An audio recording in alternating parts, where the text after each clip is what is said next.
नमस्कार दोस्तों, आज हम बात करेंगे 2 अप्रैल की सारी इंपॉर्टेंट जो इकोनॉमिक पर्सपेक्टिव से जो न्यूज़ है इसकी। इसमें सबसे पहले हम करंट अकाउंट को देखेंगे। कोर सेक्टर्स पे से हम शुरू करेंगे। दरअसल जो 8 कोर सेक्टर्स हैं इसमें बहुत बड़ा एक तरीके से कॉन्ट्रैक्शन देखा गया है और इसमें जो 6 महीनों के अंदर तेज गिरावट बता रही है। इसमें मुकी के डेटा यानी वाणिज्य मंत्रालय का डेटा हम देखेंगे, ministry of commerce and industry का, इसमें आरबीआई का डेटा हम देखेंगे, इसमें कैग का डेटा देखेंगे हम, फिस्कल डेफिसिट को लेके क्या स्थिति है और इसके साथ साथ हम इन्फ्लेशन पे बात करेंगे यहाँ पर, जिस तरीके से महंगाई बढ़ जाएगी। और इसके बाद एक रिपोर्ट जो है बहुत इंपॉर्टेंट है, वर्ल्ड बैंक की तरफ से आई है। इनका कहना है कि महामारी से भले ही भारतीय व्यवस्था उबर उबर रही है या उबर गई है, इन्होंने एक इसका टारगेट भी दिया है 7.5 से 12.5% के बीच में ये ग्रो करेगी, लेकिन इन्होंने कहा है कि खतरा अभी टला नहीं है। तो वर्ल्ड बैंक का मोटा मोटा क्या कहना है हम उस पर बात करेंगे। इसके बाद हम ये देखेंगे कि सरकार जो है बोरिंग पे जा रही है, तो ये 7.24 लाख करोड़ की बोरिंग इन्होंने लेनी है। किस तरीके से जो है कि पिछली छमाही में एक तरीके से 7.24 लाख करोड़ का कर्जा लेगी सरकार, ऐसा कहना है। और सरकार ने जो डाइवेस्टमेंट यानी कि डिसइन्वेस्टमेंट यानी विनिवेश से जो है 32,835 करोड़ रुपए जुटाए हैं। मौजूदा व्यापार नीति क्या कहती है और इसके बाद स्मॉल सेविंग्स का जो रेट कट है इसका इम्प्लीकेशन क्या है। फिर हम पीएलआई की बात करेंगे, फूड प्रोसेसिंग पे बात करेंगे और इस पे तो पूरा लेक्चर मैंने बनाया है, इससे पहले ही पोस्ट हुआ है। उसके बाद हम जो है हार्डवेयर पे बात करेंगे पीएलआई की स्कीम को लेकर के ही, और इसके साथ साथ हम पीएफसी आरईसी रेट्स पर हम बात करेंगे।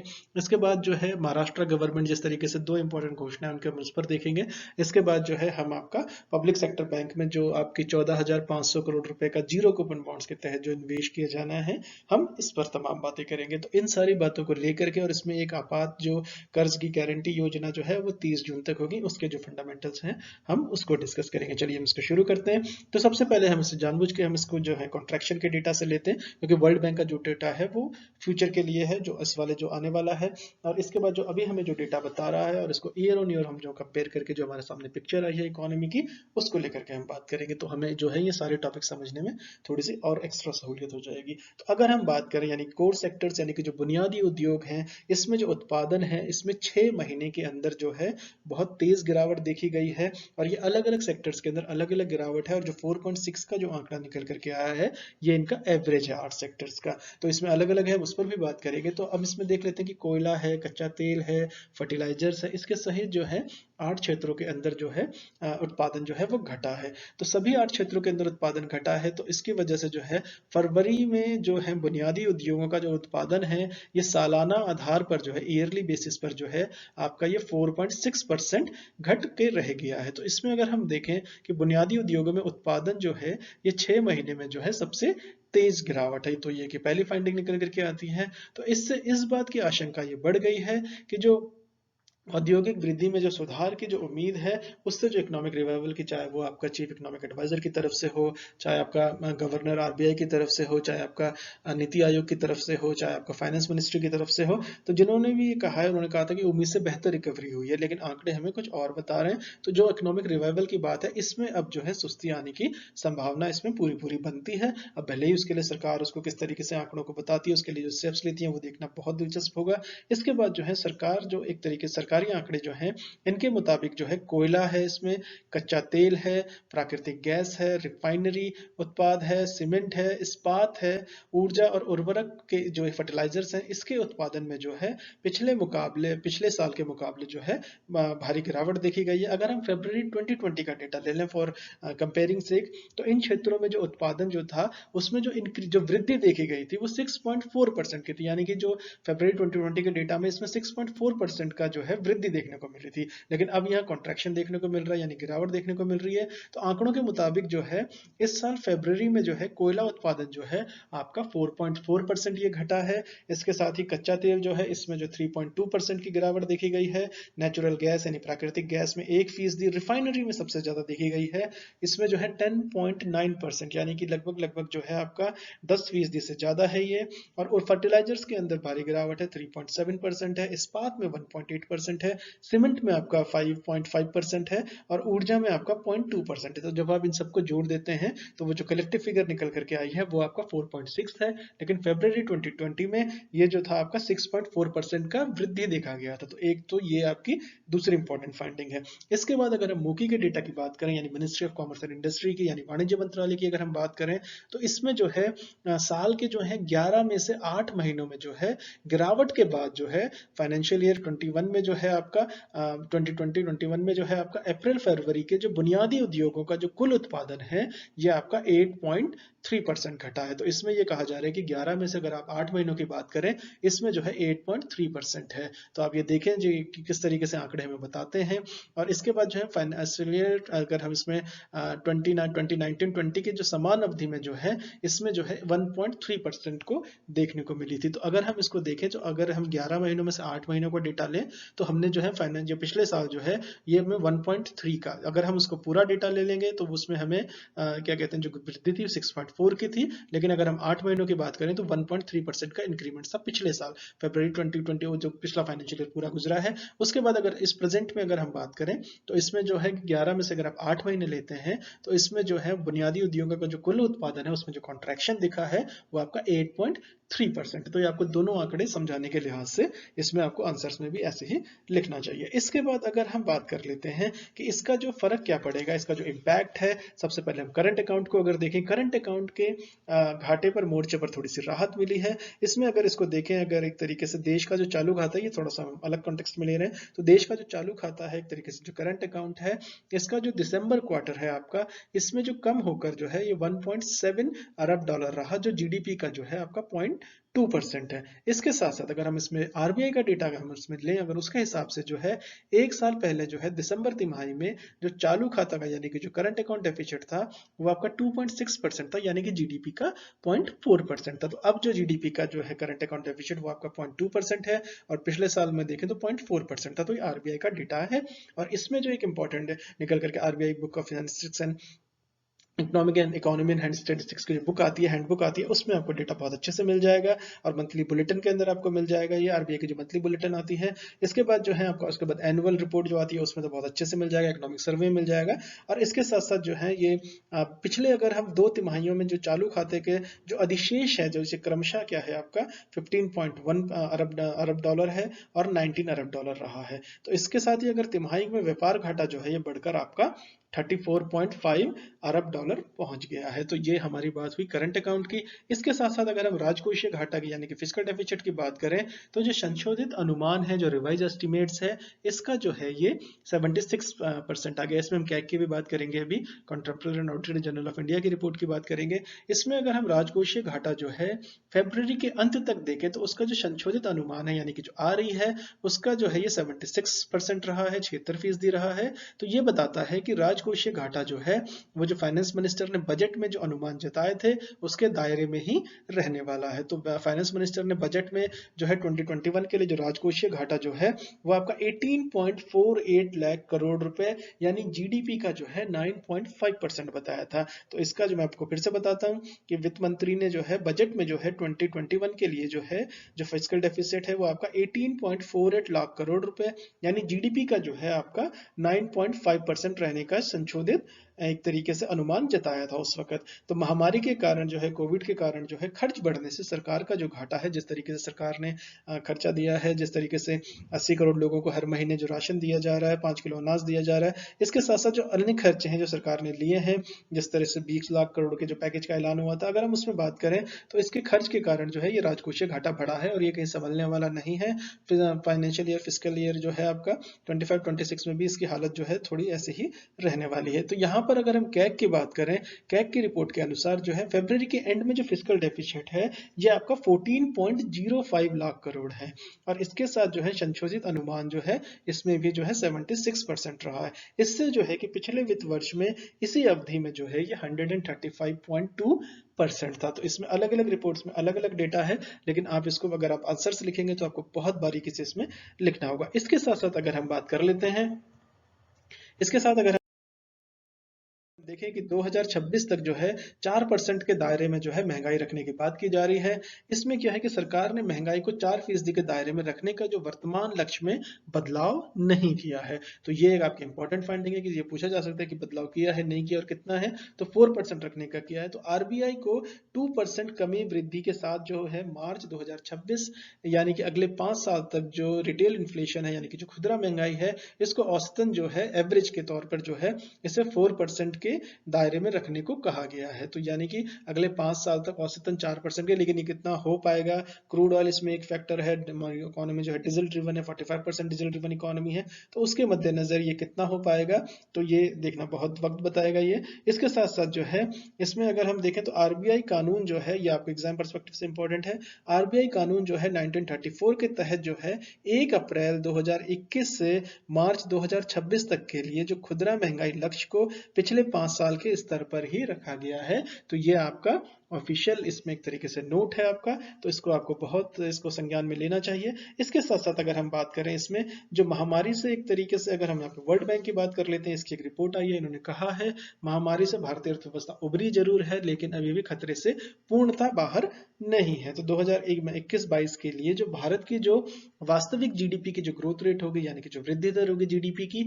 इन्होंने जो है वर्ल्ड बैंक के हिसाब से ये 7.5 एज लोअर बैंड, और इसको अगर यहाँ से जो है 12.5 के बीच में रह सकती है, तो ऐसा वर्ल्ड बैंक का कहना है। तो विश्व बैंक का एक तरीके से ये कहना है जो भारतीय अर्थव्यवस्था में उम्मीद से ज्यादा सुधार दिखा है। यही बात आपका चीफ इकोनॉमिक एडवाइजर हो, गवर्नर आरबीआई हो, फाइनेंस मिनिस्ट्री हो, और ये आपका नीति आयोग हो, तो इन्होंने कहा है कि उम्मीद से ज्यादा सुधार दिखा है। तो यही बात को वर्ल्ड बैंक भी कह रहा है। इसके पिछले एक साल में अगर देखें तो साल में महामारी और लॉकडाउन से उभरकर आश्चर्यजनक रूप से, यानी कि सरप्राइजिंग उन्होंने टर्म यूज की अपनी रिपोर्ट में। इसके साथ साथ जो है इन्होंने ये भी कहा it's not out of woods yet, तो उसका मतलब ये होगा कि अभी भी खतरा टला नहीं है। तो वर्ल्ड बैंक की जो रिपोर्ट है इसमें कहा गया है कि 2021-22 में भारत की जो वास्तविक दर है, ये जैसे कि मैंने थोड़ी देर पहले कहा था कि 7.5 से जो है 12.5 के बीच में रह सकती है। 11 का काफी इंपॉर्टेंट ऑर्गेनाइजेशंस का भी आंकड़ा रहा है। हालांकि ये इस पर निर्भर करेगा, इन्होंने कैविएट ड्रॉ किया है। इन्होंने कहा है कि जो है वैक्सीनेशन प्रोग्राम है गवर्नमेंट का, यानी कि जो टीकाकरण अभियान है ये आगे कैसे बढ़ रहा है, इसमें कौन से नए प्रतिबंध लगाए जाते हैं, उसमें और वैश्विक अर्थव्यवस्था इससे कितनी जल्दी ठीक हो पाती है, क्योंकि हम ग्लोबलाइजेशन में है, रादर हम फाइनेंशियल ग्लोबलाइजेशन के एरा में है। तो ऐसा ही नहीं कि अगर हम उभरना चाहें तो हम उभर सकते हैं, ग्लोबल फोर्सेस भी, ग्लोबल इकोनॉमी भी साथ में। और एशिया को लेकर मूडीज का जो हमने कल ही इसको कवर किया था, एशियन इकोनॉमीज के अंदर मूडीज की रिपोर्ट के अनुसार बाकी इकोनॉमीज ने अच्छा किया है, हिंदुस्तान की इकोनॉमीज ने उतना अच्छा नहीं किया है। एशिया पैसिफिक की हम अगर बात करेंगे, कल ही के लेक्चर में था। तो इसके बाद अगर हम दक्षिण एशिया की अगर हम आर्थिक फोकस रिपोर्ट में ये कहा गया है, यानी कि साउथ एशिया की जो इकोनॉमिक फोकस की रिपोर्ट में है ये वर्ल्ड बैंक की, उसमें कहा गया है कि मामला जो ये महामारी आने से पहले ही अर्थव्यवस्था जो है उसमें सुस्त थी। इस बात को भी, तो रिपोर्ट का नाम ये है दक्षिण एशिया आर्थिक फोकस, यानी कि साउथ एशिया इकोनॉमिक फोकस, ये रिपोर्ट है वर्ल्ड बैंक की। तो ये पूछा जा सकता है कौन इसको जारी करता है, तो इसमें ये भले ही इसमें पॉजिटिव किया गया। तो भारत में हर किसी को टीका लगाना जो है वो सबसे बड़ी चुनौती के तौर पे भी ये वर्ल्ड बैंक देख रहा है, इससे कह रहा है। तो विश्व बैंक ने एक तरीके से दक्षिण एशिया के जो प्रमुख अर्थशास्त्री हैं, जिसमें हंस टिमर है, यानी कि जो साउथ एशिया के लिए जो है जो प्रमुख एक चीफ इकोनॉमिस्ट है हंस टिमर, इन्होंने कहा है कि आश्चर्यजनक है कि भारत एक साल पहले कितना आगे आ गया है। ऐसा इन्होंने पॉजिटिव सेंटीमेंट साउंड किया है। एक साल मंदी पहले कितनी गहरी थी, लेकिन अब कारोबारी गतिविधियां खोल दी गई हैं, टीका वैक्सीनेशन प्रोग्राम शुरू हो गया है। तो आप इसमें इंपॉर्टेंट ये रखें, तो इससे जो है लेकिन अभी भी चुनौती के तौर पे देखा जाना चाहिए। तो एक इसमें ये निकल के आती है एग्जाम से कि जो साउथ एशिया के लिए वर्ल्ड बैंक के जो चीफ इकोनॉमिस्ट है वो हंस टिमर है, इसमें हंस टिमर है, इसको कह सकते हैं हम। और इसके साथ साथ अगर हम बात करें कि थोड़ा इन्फ्लेशन को लेकर के भी इसमें दिक्कत है, और जिस तरीके से हवाई सफर महंगा हो जाएगा, इसके बाद जो एविएशन सिक्योरिटी फीस यानी कि एएफएस इसमें बढ़ाने का फैसला किया गया है। तो वर्तमान में जो है एएसएफ जो है एविएशन सिक्योरिटी फीस जो है 160 रुपए है, जो 1 अप्रैल से बढ़कर ये 200 रुपए हो जाएगी, यहाँ पे 40% का। और इसके साथ जो एक्सप्रेस वे का भी जो सफर है वो महंगा हो जाएगा, जैसे आगरा लखनऊ एक्सप्रेस वे का है, तो इसमें मंजूरी के तहत जो है इसमें थोड़ी ये मतलब इसमें कहते हैं 5 से 25 तक बढ़ाई जा सकती है। तो अलग अलग इसमें है टीवी फ्रिज वगैरह को लेकर। तो इन्फ्लेशन जो है अप्रैल में उम्मीद है कि ये इसमें जाएगा, तो इसमें सरकार किस तरीके से इसमें कदम उठाएंगी, तो इसमें देखना तो काफी दिलचस्प होगा। इसके बाद जो है पीआईएल की बात करें, पीएलआई की अगर हम बात करें, तो फूड प्रोसेसिंग उद्योग के लिए जो है 10,900 करोड़ रुपए सरकार ने मंजूर किए हैं। इस पर मैंने पूरा डिटेल लेक्चर बनाया, इससे पहले ही पोस्ट हुआ है, आप प्लीज उसे देखिएगा। मैंने सेक्टर वाइज इसमें बताया कि किस किस तरीके से किस किस साल में कितने खर्चे का प्लान है, और ये आपका जिसको कहते हैं कि थोड़ा सा 2.5 लाख लोगों को रोजगार की इसमें बात की गई है। और इसमें जो है 12 से 13 क्षेत्रों के लिए इसमें योजना की में जो बात की गई थी, तो इसको पीएलआई योजना लेके आई गई थी, तो 12 से 13 क्षेत्रों के अंदर की ये बात की गई थी। तो उसको आप देखिएगा, उसमें आपको सारा मिल जाएगा ये। इसके बाद सरकार ने जो है एक तरीके से एक जो पहली छमाही में जो है 7.24 लाख करोड़ का कर्ज लेगी सरकार। तो सरकार जो है कोविड संकट से प्रभावित जो अर्थव्यवस्था है, इकोनॉमी है, इसको गति देने के लिए 2021-22 की जो पहली छमाही है, यानी कि जो हाफ ईयरली में है, उसमें जो है ये 7.24 लाख करोड़ रुपए का कर्ज लेगी। तो इसमें एक तरीके से ये जो है, इसमें अनुमानित ऋण जो है, ये सकल अनुमानित ऋण का जो है ये 60.06% निकल करके आता है। तो ये इसमें आपको ये रखना चाहिए कि सकल अनुमानित ऋण का कितना परसेंट निकल करके आएगा, तो 60.06% ये है। तो ये एक इंपॉर्टेंट फाइंडिंग है। इसके साथ साथ सरकार ने जो है विनिवेश जो है, डाइवेस्टमेंट जो है, डिसइन्वेस्टमेंट इसको कहा गया है, तो बेसिकली इसमें जो है 32,835 करोड़ रुपए जुटाए हैं। तो सरकार ने एक तरीके से इनके जो शेयरों की बिक्री है, इसकी जो पुनर्खरीद है, इसमें 2020-21 में जो है 32,835 करोड़ रुपए जुटाए हैं। तो ये आपको आंकड़ा याद रखना चाहिए। इसमें चालू वर्ष मद के लिए जो संशोधित विनिवेश अनुमान से ये अधिक है। हालांकि जो है 2.10 लाख यानी कि 2,10,000 करोड़ के विनिवेश लक्ष्य से ये कम है, काफी कम है इनफैक्ट। तो इसके साथ साथ जो है इस साल जो है सरकार ने फिर से महत्वाकांक्षी योजना लगाई है इसमें विनिवेश करने के लिए। मोदी जी ने पहले ही कहा है, प्रधानमंत्री मोदी के शीर्ष स्तर पर यह कहा गया है कि जो है सरकार का काम बिजनेस करना नहीं है, और 100 से अधिक पीएसयू और जिस तरीके से बैंकों का उसको लेकर प्रोटेस्ट भी हो रहा है, तो उस पर भी हमने बातें की हैं। तो बहरहाल हम इसी बात को आगे बढ़ाते हैं, डेली अफेयर्स को। तो इसमें जो है मौजूदा जो व्यापार नीति है विदेश किसको विस्तार दे सकती है सरकार, इसको जिस तरीके से समाप्त हो रही है सितंबर तक इसको बढ़ाने की बात की गई है। तो इसके तहत जो है ये सारी इंपॉर्टेंट बातें हैं। और इसमें एक चीज और इंपॉर्टेंट निकल करके आई है कि ऑटो डेबिट भुगतान सेवा जो है ये अब 30 दिसंबर तक होने वाली है। इसमें कह रहे थे कि जैसे 1 अप्रैल से ये बंद हो जाएगी, तो आरबीआई ने इसे जो है 6 महीने की समय सीमा 1 अप्रैल से ये लागू होना था, उसमें ये बंद हो जाती। इसमें कहते हैं कि ऑटो डेबिट की जो भुगतान सेवा थी, तो इसको मैं आपको बताता चलूँ ये है क्या चीज। तो आरबीआई ने ऑटो डेबिट भुगतान सेवा बंद कर देने के जो निर्देशों को लागू करने के लिए इसमें जो है समय सीमा में जो है 6 महीने आगे बढ़ाने का इसने एक तरीके से समय सीमा को बढ़ा दिया है। तो उपभोक्ता जो है अब जो है ये 30 सितंबर 2021 तक जो है मोबाइल बिल, अन्य utility bill, subscription renewal, auto भुगतान इसके जो डेबिट सिस्टम से जारी कर सकते हैं। पिछले साल जो है इसे 1 अप्रैल से 2021 से लागू होना था। तो इसके तहत जो है आरबीआई ने कहा है कि लोगों को होने वाली परेशानियों को देखते हुए सभी पक्षों को नए ढांचे में आने के लिए ऑटो डेबिट सिस्टम को बंद करने के फैसले को 30 सितंबर तक जो है वो टाल दिया गया है। इसके बाद भी अगर कोई नियम का पालन नहीं करता है तो उसके खिलाफ कार्रवाई की जाएगी। तो रिजर्व बैंक का ये कहना है कि कुछ शेयर धारकों ने सिस्टम में लागू करने में देरी की है, जिसकी वजह से जो है इस तरीके जो है ये हालात बने हैं। तो इसके मद्देनजर जो है ये अगेन इंपॉर्टेंट फाइंडिंग है इसकी। अब अगर हम बात करें महाराष्ट्र सरकार के, इन्होंने एंड किया है स्टैंप ड्यूटी के कट को। तो इसमें जो है महाराष्ट्र गवर्नमेंट ने इसमें जो है इन्होंने एक्सटेंड नहीं किया है स्टैंप ड्यूटी के कट को जो प्रॉपर्टी ट्रांजैक्शंस के लिए। ऐसा जो रेवेन्यू मिनिस्टर है बाला साहब थोराट, इन्होंने ये कहा है। तो इसके बाद जो है इस तरीके से एक जो रेकनर रेट्स हैं ये अनचेंज रह जाएंगे, इससे थोड़ी राहत मिलेगी। जो रेडी रेकनर रेट्स हैं ये स्टैंडर्ड रेट्स हैं किसी पर्टिकुलर एरिया के या किसी सिटी के किसी पर्टिकुलर एरिया के, जो पब्लिश किए जाते हैं सरकार राज्य सरकार के द्वारा, वो एक्सेस करेगी लेवीज को। तो स्टेट की जो राज्य सरकार की जो स्टैंप ड्यूटी जो थी वो 2% से 5% प्रॉपर्टी ट्रांजेक्शन जो है दिसंबर 31 2020 तक, तो अब ये 3% हो गई है 31 मार्च 2021 तक। तो ये 3% हो गई है। तो इसमें देखा जाए तो ये बहुत इंटरेस्टिंग डेवलपमेंट है। इसके साथ साथ अगर हम देखें कि जो हमारे जयशंकर जी हैं फॉरेन मिनिस्टर्स हैं, इन्होंने कहा है कि बहुत ह्यूज पोटेंशियल है इंडो तजाक टाइज का। ये कॉन्फ्रेंस के लिए मैंने आपको 2 लेक्चर्स पहले ही बताया था। तो इसमें जो है एक तरीके से इसमें जो ये इंडिया के तजाकिस्तान के साथ इकोनॉमिक कॉर्पोरेशन की बात की गई है, उनका जो मिलना है, इन्होंने कहा है कि इसमें पोटेंशियल बहुत ज्यादा है। तो इसके साथ साथ अगर हम बात करें इसमें जो अलग जो उसमें है जो 4 पब्लिक सेक्टर बैंक जो हैं, इनको जो है आपका 14,500 करोड़ रुपए जो है इनको जीरो कूपन बॉन्ड से मिलने की बात की गई है। तो इसमें सेंट्रल बैंक ऑफ इंडिया को 4,800 करोड़ की बात की जा रही है। इसमें इंडियन ओवरसीज बैंक को 4,100 करोड़ की बात की जा रही है। बैंक ऑफ इंडिया को 3,000 करोड़ की बात की जा रही है। यूसीओ बैंक को 2,600 करोड़ की इसमें बात की जा रही है। तो गवर्नमेंट ने एक तरीके से अनाउंस किया है कि 14,500 करोड़ जो है ये 4 बैंकों में इन्फ्यूज करेंगे। उसके बाद इनके जो तरीके से कहते हैं कि आरबीआई जो है ये रिजर्वेशन में आरबीआई की तरफ से उठाए गए थे, और इसके बाद जो रिकैपिटलाइजेशन बॉन्ड्स हैं ये इशू किए जाएंगे अलग अलग 6 डिफरेंट मैच्योरिटीज को लेके। और इसमें जो है इसमें जो अमाउंट होगा ये आपका लाइन में होगा। एलिजिबल बैंक्स के लिए इसमें जो है स्पेशल सिक्योरिटीज जो होंगी रिपेबल होंगी। तो इसके तमाम बातें मैं इसमें सेपरेट फीचर एक लेक्चर बना दूंगा, तो उसमें आपको सारी इसमें डिटेल्स मिल जाएंगी कि 4 पब्लिक सेक्टर बैंक्स को किस तरीके से दिया जा रहा है, जीरो कूपन बॉन्ड्स हैं क्या।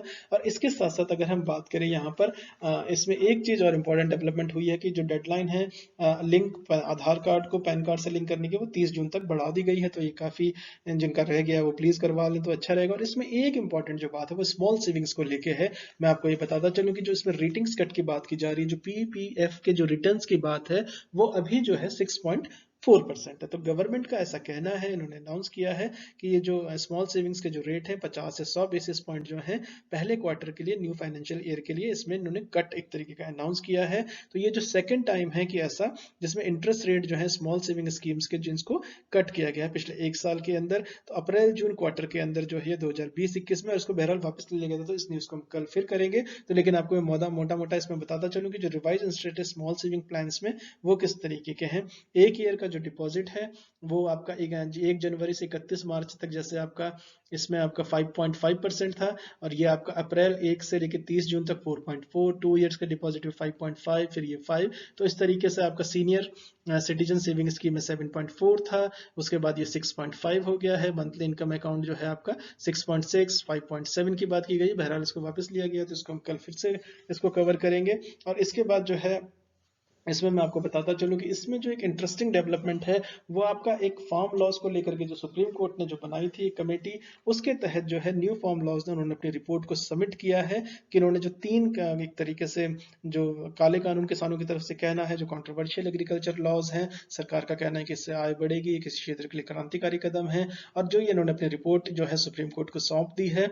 और इसके साथ साथ सील्ड कवर के अंदर इन्होंने सौंपी है। और इसके इसमें जो पब्लिक की बात की गई है उस पर हम सेपरेट फीचर डेफिनेटली बनाएंगे कि इस रिपोर्ट में क्या क्या कहा गया है। जिस तरीके से उन्होंने ये भी कहा है कि जो उसमें मेहनत की जा रही है, जो उसमें उसको भी जो है एमएसपी का जब प्राइस तय करें तो उसमें उसको जोड़ा जाए। तो इसके बाद जो है नॉन फूड क्रेडिट की जो ग्रोथ की हमने बात की थी, तो जो नॉन फूड क्रेडिट में से 6.6, इसमें 6.44% का एक तरीके से डिक्लाइन इसमें हुआ है ईयर ऑन ईयर बेसिस की, अगर आप इसमें बात करें तो। इसके साथ साथ जो हम एक डेडलाइन जो है पीएलआई स्कीम जो है हार्डवेयर के लिए, इसकी जो डेडलाइन है इसको एक्सटेंड कर दिया गया है 30 अप्रैल तक। सरकार का ऐसा कहना है कि एक तरीके से जो प्रोडक्शन लिंक्ड इंसेंटिव स्कीम्स हैं आईटी हार्डवेयर के लिए, जो गाइडलाइंस होंगी जो स्कीम्स के लिए, ये इशू की जा चुकी हैं। तो अर्लियर डेवलपमेंट जो जो डेडलाइन थी वो 31 मार्च की थी, तो उसको इन्होंने बढ़ा दिया है। तो इसका कहना है कि इसका जो है इंडस्ट्री ने इसे बहुत वेलकम किया है। और इसमें जो है कि तकरीबन तकरीबन जो है 15 डोमेस्टिक कंपनीज जो हैं और 4-5 ग्लोबल फर्म्स इन्होंने अपना एक्सप्रेशन ऑफ इंटरेस्ट दिया है, डिजायर किया है कि अब ये फाइल करेंगे एप्लीकेशन को। तो इसके मद्देनजर इसमें जिस तरीके की जो तेजी आएगी, तो इंडस्ट्री जो थी पहले ये आउटले स्कीम से खुश नहीं थी इतनी, जो कि 4 साल के लिए 73,750 करोड़ की जो इसमें बात की जा रही थी, लेकिन अब एक बिग अपॉर्चुनिटी के तौर पे इसे देखा जा रहा है। मेक इन इंडिया, आत्मनिर्भर भारत की बात की जा रही है। तो एक एस्टिमेट्स के अनुसार जो है ओवरऑल जो आईटी हार्डवेयर का जो मार्केट है ये आपका कंट्री के अंदर जो है 40% जो है ये बेस्ड करेगा आपका जो पब्लिक प्रोक्योरमेंट होगी सरकार से। इसके जो अलाइड डिपार्टमेंट्स हैं इसमें आपका एजुकेशन सेक्टर हो गया, हेल्थ केयर हो गया, ये डिफरेंट डिफरेंट सेक्टर्स की यहाँ पर बात की जा रही है। और इसमें जो एंटरप्राइज सेक्टर है ये आपका जो है पब्लिक प्रोक्योरमेंट का, जिसमें 60%। तो manufacturing association of information technology, इसको एमएआईटी इसको कहा जाता है, उसने इसको एक तरीके से लेनोवो, एसर, एचपी, डेल, इन्होंने इसको वेलकम किया है जो ये एक्सटेंशन मिला है इसके तहत जो है। और इसमें जो है ट्रेड पॉलिसी जो किस तरीके से 6 महीने के लिए एक्सटेंड कर दी गई है, इस पे हम बात कर चुके हैं। और इसमें एक इंपॉर्टेंट चीज और है कि सेंटर ने जो है इसको टाल दिया है, फिलहाल डेफर किया है लेबर कोड्स के इम्प्लीमेंटेशन को। तो एक तरीके से ये विद इफेक्ट नहीं आएंगे क्योंकि इसमें कुछ राज्य सरकारों को दिक्कतें थी, तो 1 अप्रैल से ये फिलहाल नहीं आएंगे। तो इसमें जो है जो वेज कोड जो है ये इसको फोर्स में आ जाना चाहिए था, लेकिन इसको फिलहाल डिले कर दिया गया है। तो इसके मद्देनजर जो है सरकार ने जो इसमें तमाम बातें की हैं, तमाम इस तरीके से सरकार जो इसको आगे लेना चाहती है, तो इन सारी पॉलिसीज में जो डेवलपमेंट है ये आपके एग्जाम पर्सपेक्टिव से बेहद बेहद इंपॉर्टेंट है। इनसे क्वेश्चंस डेफिनेटली बनते हैं। अब कल आपको फिर इसमें कवर करेंगे जो 3 तारीख का जो इसमें इंपॉर्टेंट न्यूज होंगी, जिसमें कुछ डेटा आपका रिवाइज होगा, लेकिन मोटा मोटा अगर आप इन सबको अगर इन आंकड़ों को थोड़ा याद रखें, इनको थोड़ा लिखने का अभ्यास करें, इनको थोड़ा सा इनको स्ट्रीमलाइन करने की कोशिश करें, एक दूसरे के साथ कनेक्शन देखें, तो आपको अर्थव्यवस्था जो है वो खुलती दिखती चली जाएगी और इसमें सरलता और एक तरीके तरीके का क्रम बन जाएगा। तो वक्त के साथ जो है आपको इन सारे आंकड़ों के साथ इसको किस तरीके से इसको लेना है, किस तरीके से इससे आपको बताना है, किस तरीके से आपको स्टैटिस्टिक्स का यूज करना है, उसमें आपको सहूलियत हो जाएगी। चलिए, thank you so much for listening. नमस्कार दोस्तों।